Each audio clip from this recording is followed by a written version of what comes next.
Daughters in Charge, Episode 44, brought to you by wealthmanagement.com. Here we are at Daughters in Charge. Today, I'm going to be talking with Christy Sheenshank, and Christy does not have the typical background of someone that I interview for Daughters in Charge, but I want to tell you a bit about her and why I thought some of her thoughts and insights might be of interest to you. So Christy is a woman of many talents. She is, in addition to being a mother, she works in private banking, and she also has her own business. She's an entrepreneur, and I'm going to let Christy talk a little bit about what her entrepreneurial venture is about. Welcome, Christy. Thank you, Amy. I'm so excited to be here today. So about 5 years ago, I started a business called Flair. It's a styling company, and I've had the amazing good fortune of working with some of the top women here in Cincinnati, as well as women across the country. And it's really a confidence-building company where I come into their closet and help them determine what looks great on them, what are pieces that should just go. Either they don't fit them, they're not the right coloring for them, they're not the right fit for them. But in that course of a couple of hours in their closet, just really getting to know them and help build up just the great attributes they already have. Flair is definitely not about going out and buying every new trend and spending a lot of money on new clothes. It's really about just knowing your body style, knowing what works for you, and letting your inner glow shine through that. So it's been just an incredible 5 years of doing that. I've had some opportunities to do a TV segment and to do some articles and public speaking for some large corporations. And I'm just thrilled to be here talking to your audience because as a lender at a bank, I see a lot of business women and a lot of women who are taking over the family business. My husband also took over his family's business and just realized there's a lot of opportunities that we can make these women better. So I'm just thrilled to be here. Great. Well, I'm certainly glad that you're willing to talk with me, and I'll let everyone know that Christy is not dressed in a fashionable suit and does not have jewelry on. Her hair is in a ponytail, and you know what? You're not supposed to give it away.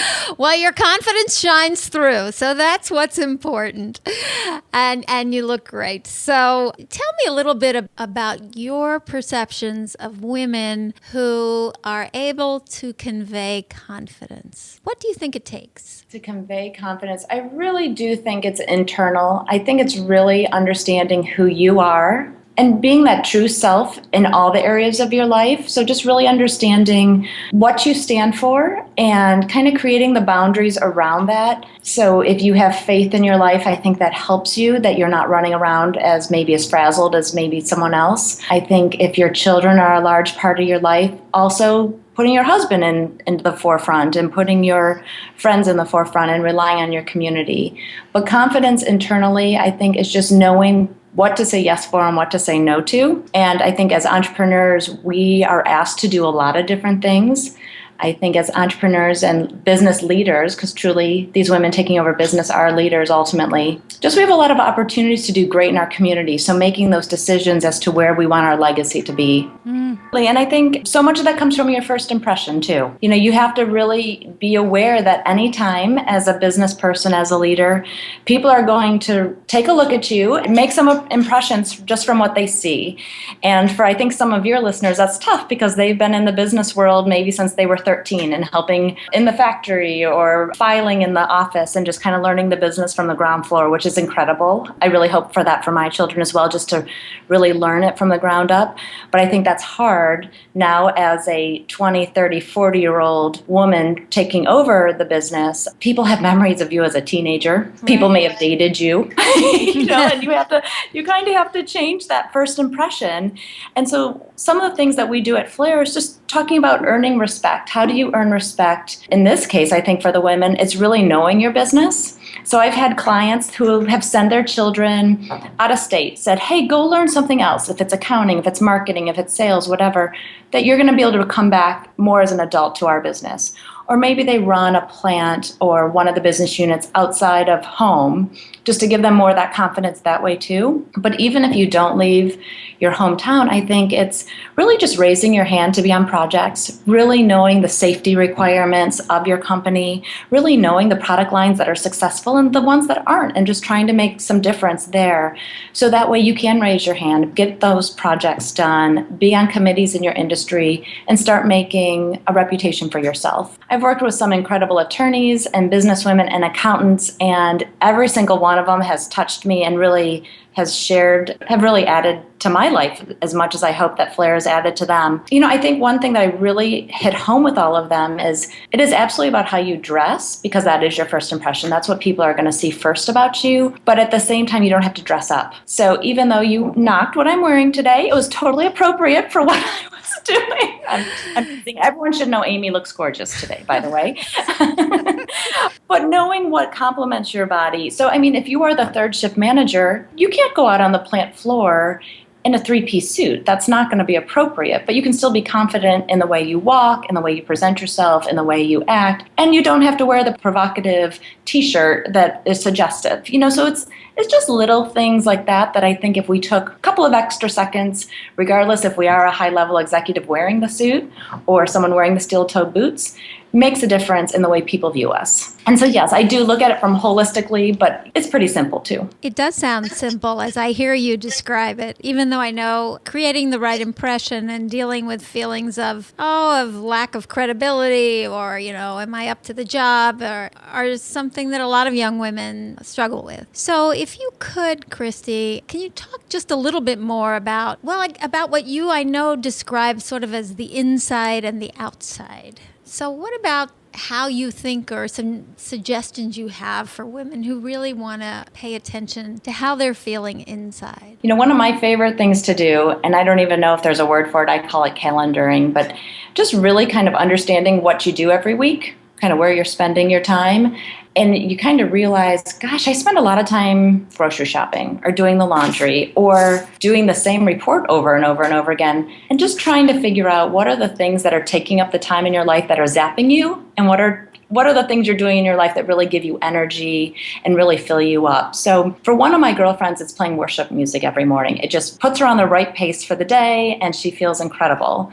Another friend, it's to go exercise. And I think it's just figuring out where in your lifestyle you can put those things that make you a better person and start you off better. I absolutely know that mornings I wake up stressed and don't work out, I am a grumpy mommy. And I have to apologize to my kids as I'm driving them to the bus. I'm sorry, guys, I was a grumpy mommy today. And it's not your fault. You did nothing wrong. But just there's a lot of balls we are juggling as moms, as daughters, as wives, as business women, as leaders, all of it that really make a difference. So I feel like once I can prune those things out, and once I can learn to say no, which it evolves. I feel like every 9 months I have to redo this and prune some different things out, but I really think I'm better off for it. And I will say, I feel like that once I am feeling good internally, I do walk. I take that better, that I have a different skip in my step. I'm drinking water better. I'm eating healthier, because it all kind of evolves. It all kind of clicks together. And people start looking at that and they're like, why? What is she doing? And it's not a magic pill I'm taking. It's not gosh, she's so lucky she has, a live-in maid. I don't, but it's all those things that just help us with life. And I think, we are fortunate. We live in an economy that we can outsource some of these things. So I think by identifying the things that frustrate you can really, I never thought someone would pay me to take them shopping. Never in my wildest dream did I think someone would pay the money to say, take me shopping or go buy me clothes. And I get the endorphins from spending someone else's money as spending my own money. So it's a great trade. And I really see my clients, every single one of them has either written a testimony or called me afterwards just saying, my husband thinks I'm beautiful again. My kids have commented how different I look. Or people always comment when I'm wearing a Christy outfit, a Flair outfit. I'm not a magician, I'm not an artist. But it's just when you put that all together, it does. When that confidence is building, people do take notice, and it really does make an impact. From what you just described, I was thinking of, the impression that a woman can make in the workplace when she is feeling good about herself, and the spin-off effect. And I guess I wouldn't necessarily advise that she skip around whatever office or factory floor she's in, but the feeling inside and the energy and the warmth and the openness, it sounds like, that people convey when they are feeling good. It just, I think, has a magnetic effect on the workplace. And I think in some of your coaching that you do, Amy, it sounds like you do a lot of talking to people about sharing the power and just empowering other people in their work. And, you're allowed to ask for help. So I think, so if the leader is skipping around and feeling happy and passing that down, I mean, what a great thing to pass forward. What a great way to empower your workforce. And you're not spending a lot of money doing it. It's you doing it. So. Well, in some ways, it's how one person, just by the way she holds herself or feels about herself, can really shape the culture of a business. Definitely. And negatively, too. So we want to encourage the positive, because I'm sure we've all worked for some leaders that have used fear or have used negativity. And we don't want any of our daughter-in-charges to go that direction. That's right. So I do know that you have thought about some tips for people to sort of help them think and dress and act like a leader. I know you have several of them. Can you just share a few of them with us today? Definitely. I prepared 3 of them to share. So Flair suggests pre-planning. And what that means is kind of thinking through your closet rotation, thinking through what your week is looking like. Meaning, do you need corporate clothes? Do you need fun go-out clothes? Do you need going to the grocery store because you still have toddler clothes? But taking a couple of hours and just figuring out what 6 to 10 outfits that fit your lifestyle that you feel really great in. And either take a picture of them, write them down, put them somewhere in your closet that you know where they are. Because when that emergency client meeting comes up, or you are jumping out of the shower and someone shows up and you need to put something on, but you want to look great in it, or you get called to a out-of-town client engagement or conference, you can be very quick. You know what's going to all go together and put it together. And I would also say take kind of that same attention to your hair, your nails, your skin. And one thing I really want to stress, which I'm kind of off topic, are the professional pictures you have on LinkedIn, Facebook, social media, because that is what people are seeing time and time and time again. It's kind of like that voicemail message. Listen to your voicemail message, because if it doesn't sound good and crisp and done, re-record it, retake those pictures. So again, spending a little bit of money to have those clothes at the ready, have your nails at the ready, have your hair at the ready. It's just great for that continual good-looking impression. I highly recommend my clients to avoid business casual. So kind of depending on what industry you're on, that's a different casual. At the bank, my business casual is pretty much a suit. But at a factory, your business casual is going to be denim, whatnot. But where I'm going with that is you might be tempted to fit in with your team, but as the leader, you're far better off dressing a little bit better than industry standards, even on your casual Friday. So if you don't have to wear a suit, I'm not telling you to wear a suit by any means, but just make sure that your tailored pants fit you, that you're wearing a high-waisted pant. We don't need ladies' fur underwear to show in the back. If your dress code allows, I think dark denim are one of the most slimming look, and they look fantastic on a woman. They even look better than a black pair of pants. So I just say kind of step up. Don't get into the routine of just wearing what the men can wear, which is typically a golf shirt and kind of sloppiness. I think it's a nice way that you get an opportunity to show your flair without having to look like everyone else. And then my final thing about being a leader without not talking about clothes, we just ask, make sure you know what the business is, the direction the business is going, what the expectation of your parents or your siblings are in regards to succession plan. Because I will say I've had 2 clients, one who thought she was inheriting the business and dad ultimately sold out to a corporation. And then I had another client where the brother-in-law took the place of the son. So I think if you, as a leader, you're going to have to ask tough questions. And that means asking tough questions of your family, which is a little trickier. But I think you'll have a greater ability to influence if you know the direction of where the company's going. And I think that shows that you are willing to ask those tough questions too. Wow, when I said holistic, I didn't realize it really is so true, because you've covered a lot of really important points. So that you're really saying that confidence and that ability to be a leader means being ready, being distinctive, being appropriate, and being well informed. And that's all a part of the impression that we make on others and probably on the impression we make on ourselves. Very true. So I guess, Christy, one of the things I was curious about is how you make that transition from being a corporate employee at a bank and then moving into your entrepreneurial life and then dealing with your family and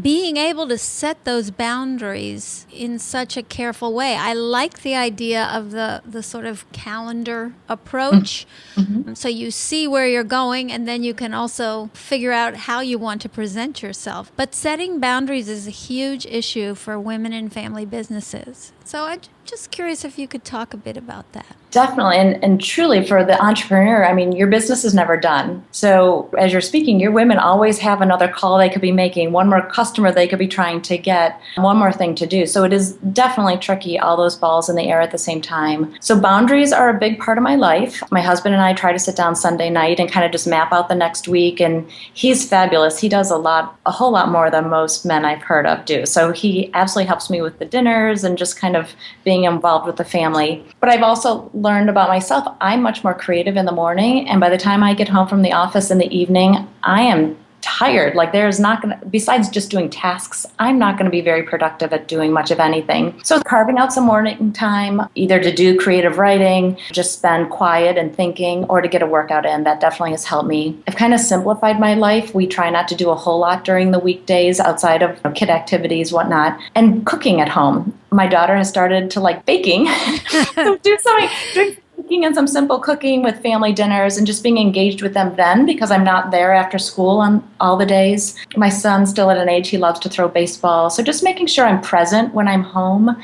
They're not going to remember the days I'm not home if I'm present those other days is my philosophy. So just without spoiling them, just to really be engaged with them. I definitely outsource tasks that I don't like. I get help with my laundry because I'm not a good folder. That's just not something I enjoy doing. And the dry cleaning. There's great concierge services that can help you with your grocery shopping. Like those types of things we can take advantage of because they are offered, and just it's kind of moving money from pile to pile. I will say though, to me it is worth doing it. As I mentioned earlier, just the comments I get back from my Flair clients on how great they feel after I've been with them makes me know that I'm doing this for a purpose, and I don't want it to stop. You know, I just to be welcomed into someone's very private environment, her closet, or to even go shopping and be outside a dressing room with her. You really learn a lot about someone, and I feel if I can continue to build into them through something as frivolous as fashion, there's a reason. And so I just feel like being able to listen and to give advice and to really help them very clearly in one day, it's just a great thing to do. So when you asked me that, how is that similar to finance, you think, gosh, how can that even be related at all? But in one way, finance is similar too, because I'm analyzing someone's balance sheet and income statement, which is also very personal and very private. And people don't like talking about that unless they're fabulously rich and want to share everything with you. So I think I'm good at keeping confidences and telling the truth, which are qualities that work for both fashion and for finance. So, oh, that's great. I mean, that is a very nice way to approach integrating various aspects of your life. That's great. So I'm kind of smiling inside, Christy. In 2 weeks, I'll be going to a conference in Miami on women in enterprising families. And I will tell you that for the past 3 weeks since I signed up, what have I been thinking about? What are you going to wear? Exactly. When do I come over? Yeah, maybe we should do that. And but I was just thinking about the idea of readiness and comfort, and it's not so much for the impression that I make. I just want to have a good time, and I want to be freed from any concern about my appearance or how I'm coming across.